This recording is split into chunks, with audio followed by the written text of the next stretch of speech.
Olá para você que acompanha a programação da TV Câmara Guarulhos, seja bem-vindo ao Ponto de Vista. O nosso entrevistado de hoje é o ex-prefeito de Guarulhos, Jovino Cândido. Você quer conhecer a trajetória e as opiniões desse político? Não saia daí porque o Ponto de Vista começa daqui a pouco.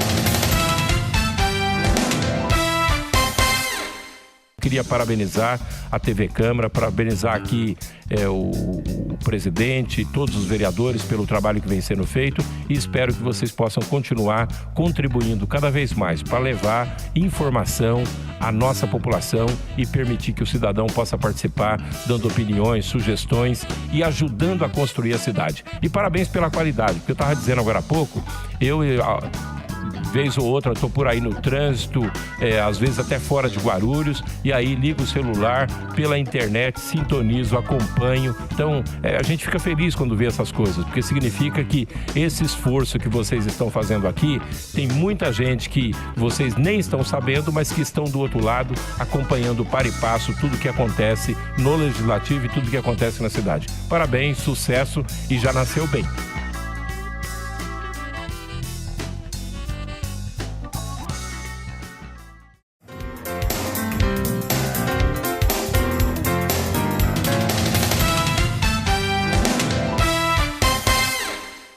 Seja muito bem-vindo ao Ponto de Vista, Jovino Cândido. Eu que agradeço pelo convite, muito obrigado. Espero aproveitar bem esta oportunidade que estão me dando. Bom, você disputou pela última vez as eleições em 2012. O que você tem feito desde então? Olha, eu continuo o meu ativismo no Partido Verde, né? Depois dessas eleições. Eu procurei ativar mais uma reflexão junto ao grupo a nível nacional, com a proposta de mudarmos a direção nacional do partido, né? Eu penso que avançamos bastante na medida em que conseguimos encurtar o próximo mandato do Pena em 1 ano, né? Já está há mais de 15 anos no poder. Nós pensamos que é um tempo excessivo, há um desgaste realmente lamentável. E depois da passagem da Marina e a maneira como realmente a Marina saiu do partido, isso me aguçou muito mais as reflexões. E em face disso eu comecei um movimento tentando sensibilizar uma maioria do partido, e principalmente Fernando Gabeira, para que ele realmente assumisse a presidência do partido. Então, basicamente foi isso, quer dizer, é um período assim de ativismo mesmo político a nível do partido. Abrindo um parêntese, qual foi essa maneira que a Marina saiu aqui te chamou tanta atenção? O que me chamou muito a atenção é a forma como nós aceitamos a Marina. Primeiro, nós abrimos uma série de concessões, entre aspas. Quais? Até uma tal cláusula de consciência, nós resolvemos colocar no nosso programa, nosso estatuto, por conta da religiosidade da Marina, não é? E isso nos permitiu uma relação positiva e pragmática e até programática também, por tudo que ela representa, é claro. Depois, a maneira como a Marina saiu do partido, até hoje, nos leva a uma reflexão profunda de que, por conta de meia dúzia, entre aspas, de verdes do Brasil, desejosos em continuar por mais tempo nos seus cargos, a nível dos estados, etc., e até o próprio Pena, que é um grande irmão, não é? E que foi guindado à presidência do partido em 99, enquanto aqui estava como prefeito de Guarulhos, não é? Foi um trabalho que nós executamos com muita responsabilidade naquela época. Eu senti que o Pena realmente não estava com muita vontade de perder poderes. Enfim, isso me chamou muito a atenção e me permitiu realmente avançar um pouco nessa discussão interna. E qual que é a sua... Você fez manifesto em favor do Fernando Gabeira à presidência do PV. Você está preocupado com os rumos que o PV está tomando. Que preocupação é essa? Olha, eu não sinto realmente no partido, a par de que nós corrigimos um pouco os rumos com a possível candidatura de Eduardo Jorge, que eu penso que é uma personagem com uma história de vida extraordinária e poderá nos representar bem numa mesa de debate, enfim, buscar esse voto de reflexão do Brasil. Eu entendo que, sabe, está difícil justificar uma candidatura verde depois da passagem da Marina. O único que eu observo que teria essa condição é Fernando Gabeira. Por tudo que ele representa realmente, não ganharia as eleições, é evidente. Mas com toda certeza nós daríamos um salto qualitativo e até quantitativo em relação à bancada no Congresso Nacional. Essa é a minha visão hoje. E na sua avaliação, né, você falou assim que o PV está acertando os rumos. Na sua visão, na sua opinião, que rumos que ele deveria tomar a partir de então? Hoje, se lançarmos realmente o Eduardo Jorge, eu penso que é assumirmos o nosso programa, de vez, com muita coragem, com muita responsabilidade. O Partido Verde, ele veio para o Brasil, existem duas teses aí. Uma dos comunistas frustrados. Eu posso lhe dizer claramente que eu não sou um dos comunistas frustrados. Passei pelo partidão, fiz curso, etc., mas jamais me filiei. Muitos amigos meus se filiaram. Levei borrachada no tempo, né, nos ditos anos 60, 70 também, por conta de atuar um pouco na área cultural, né? Eu estava fazendo cinema, teatro, essas coisas, então andei tomando algumas borrachadas também, lá pelo Teatro Arena, etc, etc.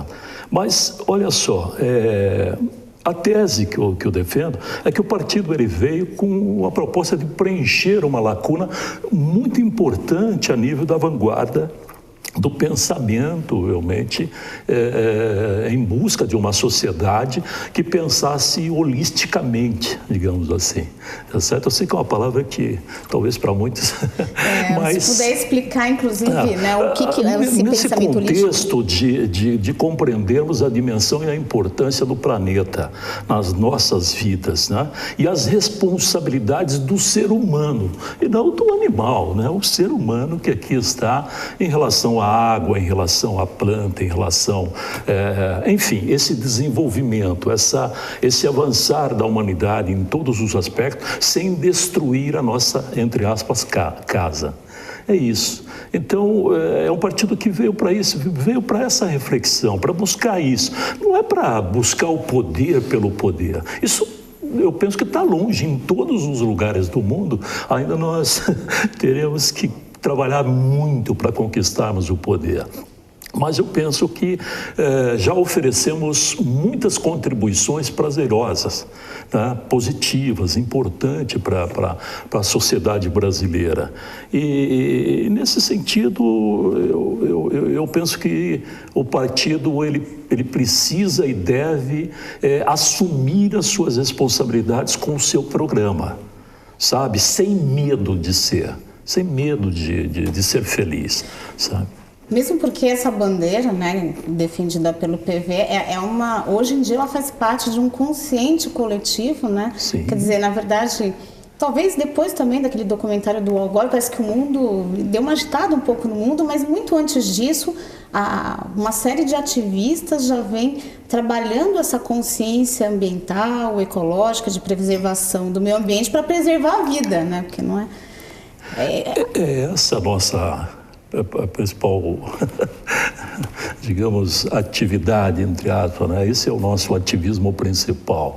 É buscar isso, é colocar as coisas de uma forma com responsabilidade. Vou dar um exemplo. Está aí a discussão das drogas. Meu Deus do céu, é uma bandeira, né, que está sobre a nossa, entre aspas, responsabilidade, mas hoje, graças a Deus, a sociedade partilha disso com muito mais desejo de resolver a questão.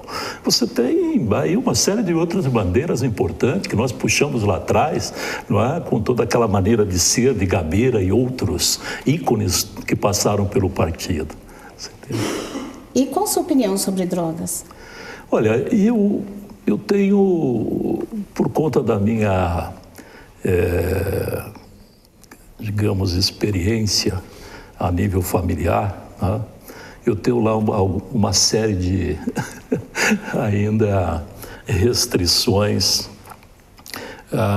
a esse nível de liberação num país como o nosso. Por quê?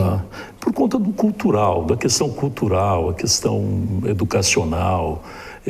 Sabe, eu acho que nós perdemos a autoridade nesse país, ele está na berlinda, não é? E há algum tempo. E agora, quer dizer, tem piorado muito mais todos esses movimentos fantásticos, maravilhosos, que ocorreram de uma forma tão espontânea, né? Que foram os movimentos do ano passado, que agora tem outras nuances, enfim, aqui. Eu penso que é preciso realmente uma reflexão muito mais profunda. Eu perdi primos, enfim, familiares nesse debate, nesse jogo, essa questão. Mas, para nós, o mais importante é a sociedade chegar a um resultado. Não é possível mais continuarmos encarcerando milhares por conta do consumo. Você entende? Não é possível mais. Essa não é a saída. É preciso discutir isso com responsabilidade. Foi muito engraçado ainda ontem. A minha filha me chamou a atenção, não é? Parece que foi o Fantástico, onde apreenderam junto à torcida lá, uma das torcidas organizadas do Santos, 50 gramas de maconha, meio quilo com o outro lá e etc. Você está entendendo? Aí vai lá entre aspas, acusaram a Gaviões de 2 toneladas. É um negócio meio, né, maroto isso tudo. Então é preciso discutir isso com responsabilidade. Não sei, a sociedade ela não está ainda devidamente preparada para esse debate, mas é preciso estimular esse debate. A liberalização seria uma saída ou não? Como fez o Uruguai? Não, por conta disso. Eu acho que a questão cultural pesa muito, a questão educacional, sabe? O nível hoje desse país. Nós não conseguimos elevar o nosso nível educacional suficiente, entre aspas, para compreendermos a dimensão e a importância, por exemplo, de lermos, né, os jornais, de assistirmos uma matéria como essa, enfim, um programa como o que vocês realizam aqui, enfim. Você falou que tomou borracha na ditadura porque tinha um envolvimento cultural. Você fez artes cênicas, né? Conta pra gente como foi a sua experiência como ator. Você fez algum trabalho, participou de alguma peça, algum filme? Então, a minha experiência ela começou no cinema nos anos, né, início dos anos 70, aquela coisa da curiosidade mesmo, né? Então, fui estudar e, de repente, no meio do caminho, surge lá uma produção. A partir dali, na realidade, enquanto estávamos preparando essa produção, encontrei uma pessoa extraordinária que amava o teatro.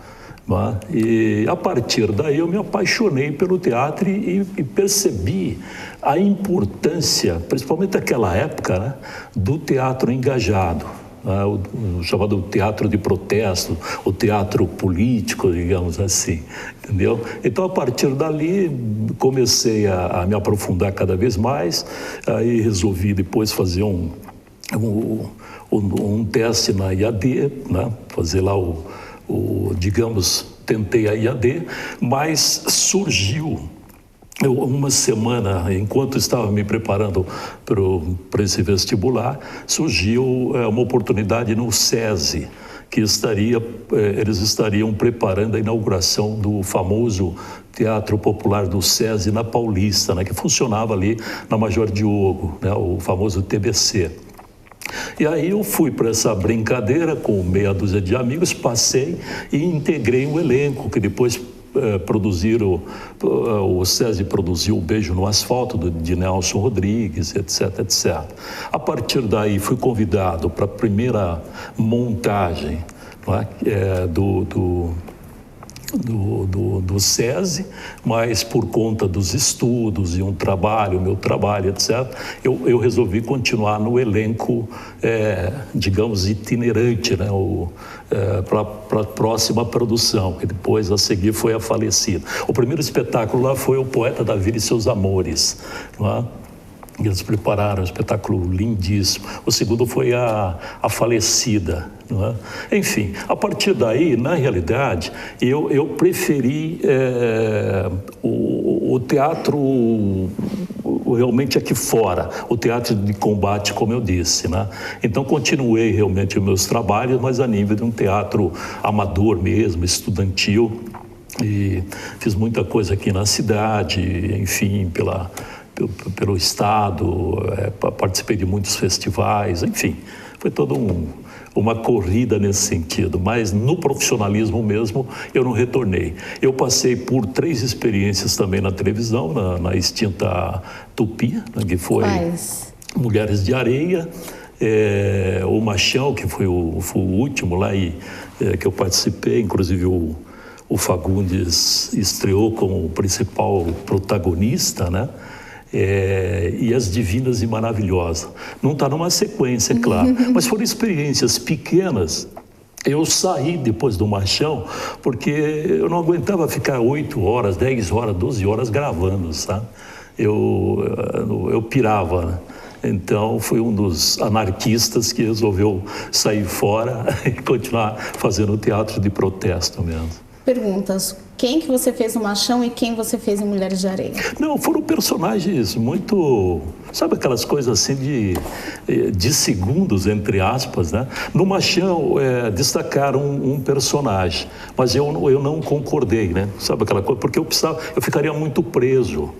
E eu tinha minhas coisas aqui fora que me interessava muito. Aquela coisa, era muito tempo gravando, você entende? Então eu teria um personagem pela primeira vez.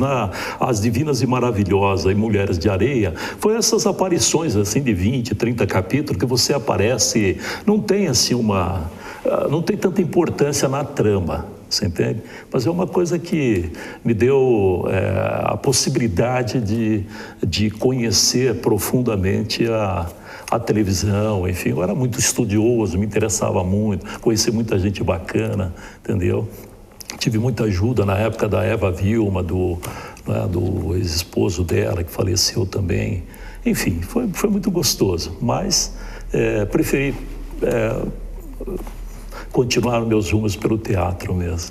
Antes da gente passar para o segundo bloco, você falou assim que você passou pela sua vida uma pessoa muito especial. Quem foi? Uma pessoa muito especial. No teatro, né? Ainda no teatro. No teatro, eu diria que foi o diretor, o nome dele era Benedito da Rocha Lara. Nós o chamávamos assim, carinhosamente de Bem Lara. Eu falo porque, pelos conhecimentos, você está entendendo? Uma profundidade, realmente. Ele era uma espécie de Ziembisque para nós naquela época, né? Muito estudioso, conhecia demais Shakespeare, Stanislavski, então foi a partir dali que eu bebi, digamos, da escola de Stanislavski, que é um dos métodos para a formação do ator. Muito bem, a gente tem muita coisa ainda para falar com o Jovino Cândido, isso aí vai ficar para o segundo bloco. Agora a gente faz uma pausa para o intervalo e você que está acompanhando o programa, não saia daí.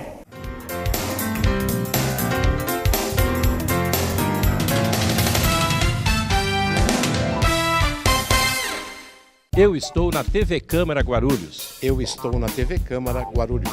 Eu também estou na TV Câmara Guarulhos. Eu estou na TV Câmara Guarulhos. Eu estou na TV Câmara Guarulhos. Eu estou na TV Câmara Guarulhos. TV Câmara Guarulhos, o canal da cidadania.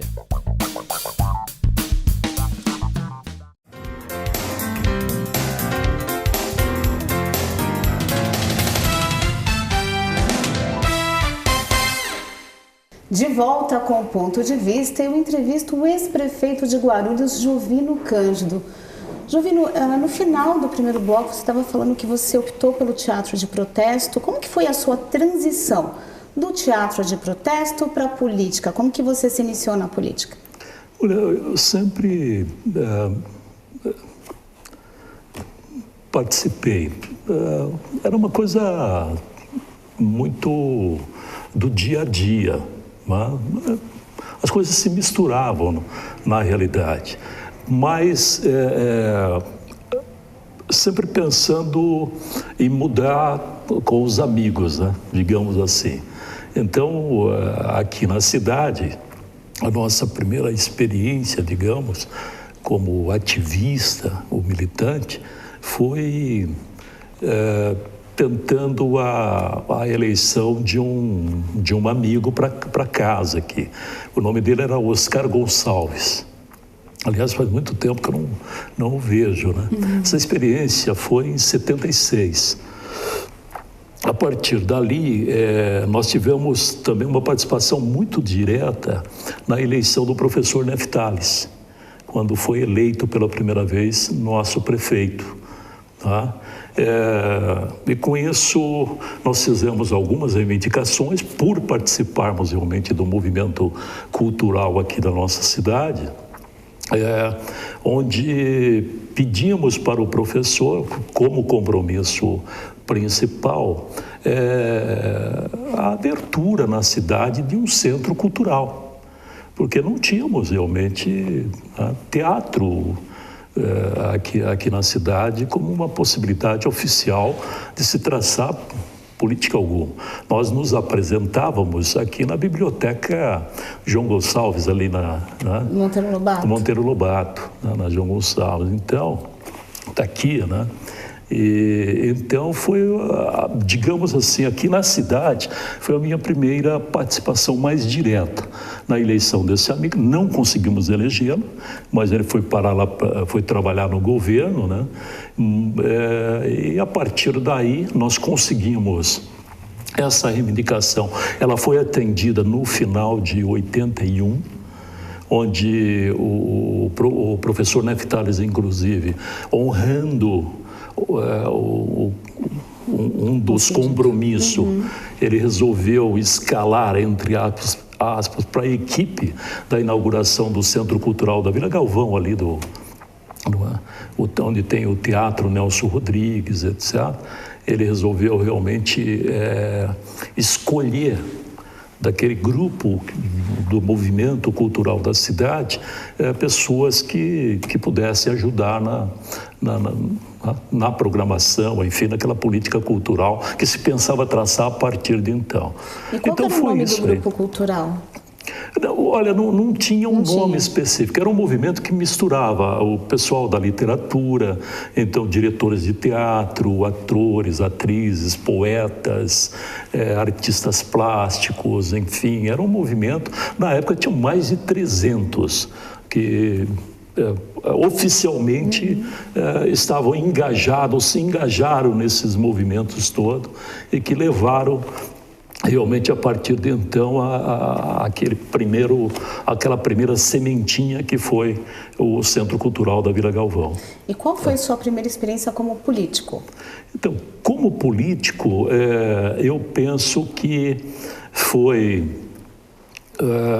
quando eu assumi o Centro Cultural lá, né, como um dos os responsáveis pela programação. Eu penso que ali eu já estava incorporando o político pelas responsabilidades em nome dos artistas da cidade, em nome da cidade, da sociedade guarulhense. Eu penso que ali já estava o político e recebendo dinheiro público, né? Você entende? Eu fiz uma opção, eu trabalhava. Eu era encarregado de compras, enfim, de uma empresa na Barra Funda, chamada Samira, formado em Direito, né? Não desejava, digamos, advogar, mas tinha uma base muito interessante, continuava fazendo teatro, e muito teatro, por sinal, foi quando, nesse abaixo-assinado, me surpreenderam aqueles que acabaram colocando o meu nome como um dos, para que fosse o prefeito pudesse fazer a sua escolha, não é? Foram 5 nomes, na realidade. E, na época, o prefeito acabou me escolhendo. Eu, num primeiro momento, não aceitei por conta das minhas atividades e um pensamento libertário, aquela coisa de não estar comprometido realmente, sabe, com uma coisa, não é? Mas me convenceram, com o tempo acabaram me convencendo para assumir. Tá? Eu pedi ao prefeito, então, que quem era o prefeito? Abrisse, o professor Neftales. Eu pedi para que, então, se escalasse mais pessoas da nossa área, não é? Para que nós assumíssemos realmente em condições de desenvolvermos um bom trabalho. Felizmente, ele acabou aceitando. A partir daí, a história conta. Foi um belíssimo momento, eu penso, da história do teatro naquela década. Isso foi em que ano? Foi 81. 81. Nós assumimos, foi inaugurado lá, se não me falha a memória, 15 de novembro de 1981. Teve uma ocasião que você colocou o seu gabinete de prefeito do lado de fora do Paço Municipal, colocou uma barraca, isso foi em que ano, né? Você começou a atender as pessoas numa barraca, é isso? Não, olha só, eu não era prefeito. Era vice? Eu era vice-prefeito. Era o gabinete do vice-prefeito. Sim, essa é uma longa história, né?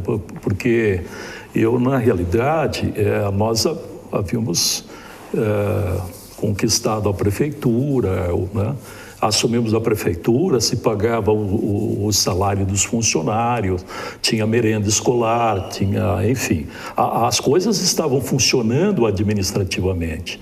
E tempos depois, né, nós tivemos a surpresa de acusações, denúncias, etc, etc. E aí salários atrasaram, né? Já faltando merenda, uma série de problemas gravíssimos acontecendo, a prefeitura perdendo os seus direitos, entre aspas, fundo de participação no município, enfim, escândalo atrás de escândalo, né? E durante 2 meses eu procurei o professor Neftales, perguntando, professor, e aí, vamos colocar isso em ordem. Nós sentamos nas cadeiras, eu era secretário de Esporte e Turismo, inclusive, você entendeu? E o nosso partido, o Partido Verde, tinha outras responsabilidades a nível daquele governo, tá? Aí chegou um dia, né, depois de quase 2 meses, o professor falou, olha, vão-se os anéis, ficam-se os dedos. Eu olhei para ele e falei, professor, então vamos fazer o seguinte, eu ajudei a fazer o caminho para essa vitória, para nos consagrarmos, para que o senhor sentasse. Agora eu farei o caminho de volta, nós precisamos desvendar esse mistério, para saber o que está acontecendo. Então amanhã, a partir de amanhã, se é essa a sua posição, a partir de amanhã eu vou colocar uma barraca lá fora e vou fazer esse contraponto aí, e fiz isso daí. E durante mais de 6 meses ficamos 24 horas com essa barraca lá para conscientizar a sociedade, porque naquela época o professor Neftales, porque isso faz parte da engenharia da política, ele fechou qualquer possibilidade de discussão, né, do que estava acontecendo. Não tinha nenhuma possibilidade de impeachment, porque tinha maioria absoluta. Ele negociou a Secretaria de Finanças para 2 vereadores. Não vou citar os nomes aqui, né? Entregou a Secretaria de Obras, a Secretaria da Saúde, a Proguaru e outra secretaria, o SAAI, partilhou. Então ele tinha maioria absoluta. Era impossível realmente, pela Câmara Municipal, fazermos um debate, uma reflexão do que estava acontecendo. Por que os funcionários estavam com os salários atrasados? Então, depois, com esse movimento, essa insistência, graças a Deus, eu penso que foi importante para a cidade, não é? A justiça acabou tomando uma posição, depois de mais de 6 meses desse movimento, você entende? E aí veio o afastamento pela justiça, eu assumi como interino, mas mesmo como interino, quer dizer, eu não era o prefeito da cidade, eu fui eleito vice-prefeito. Constitucionalmente lá estava como prefeito, tá certo? Mas como interino. Eu permaneci com o gabinete lá, evidente. Eu não atendia no gabinete lá, porque eu não era prefeito da cidade, concorda? Então, porque era importante que a Câmara Municipal tomasse uma posição. Ela tinha que assumir as suas responsabilidades. Aí eles viraram o canhão para o meu peito e resolveram, não, se você não ceder em algumas coisas, não negociar, não abrir aí as negociações, nós queremos isso, aquilo, as coisas que vocês possam imaginar por aí, nós não vamos caçar o NEF, nós vamos te caçar primeiro, então, entendeu? Então, eu continuei com essa barraca lá, tá certo? Para que a sociedade nos ajudasse, né? A reverter esse posicionamento da Câmara Municipal. O que você destaca do seu mandato de 2 anos? Foi de 1998 a 2000. Foram de setembro, né, 15 ou 16 de setembro de 98 ao final de 2000. O que eu destacaria é que foi um governo de transição. Um governo que foi buscar o quê? Nós, quando sentamos na cadeira, greve dos funcionários, claro, 4 meses de salários atrasados. O município sem crédito nenhum, tinha perdido todas as cartas de crédito, certo? O dinheiro sendo confiscado, tinha merenda, faltava tudo que vocês possam imaginar. Vocês sabem que nós tivemos a tragédia do assassinato do secretário da Fazenda, assassinaram o diretor principal da empresa Resilar, que prestava serviço à época, aí, segurança para a prefeitura, patrimonial, aquelas coisas todas. Certo? Então eu destacaria isso, que nós conseguimos tirar a cidade das páginas policiais para a sua normalidade, graças a Deus, né? Recuperar o crédito e entregamos a prefeitura realmente num equilíbrio fantástico. Conseguimos realizar uma reforma fiscal, uma reforma tributária municipal, coisa inédita, porque para vocês terem uma ideia, mais de 95% das empresas de dentro do aeroporto, só para citar um pequeno núcleo realmente que deveriam exercer a cidadania para a nossa cidade. Eles não pagavam para a cidade, eles pagavam para Barueri, porque lá você tinha uma taxa de 0,5, aqui era 5. Você compreendeu? E nós tivemos a coragem de realizar essa reforma tributária municipal, tiramos a cidade realmente da quinta, digamos, potência econômica para a segunda a nível do Estado, você entende? Quer dizer, foram realizações muito interessantes, mas o que eu destaco é isso, sendo repetitivo. Nós tivemos a responsabilidade de fazermos um governo realmente consciente de transição, recuperarmos a nossa cidade, graças a Deus. Eu agradeço a sua participação, assim, os esclarecimentos, coisas interessantes que você contou pra gente. Muito obrigada pela sua participação no Ponto de Vista. Eu que agradeço, muito obrigado mesmo, viu, pela oportunidade. Eu entrevistei o ex-prefeito de Guarulhos, Jovino Cândido. Eu agradeço a sua audiência e não se esqueça, nós temos um encontro marcado na próxima quarta-feira, às 15 para as 2 da tarde, e mais uma edição inédita do Ponto de Vista aqui, na TV Câmara Guarulhos, o canal da cidadania.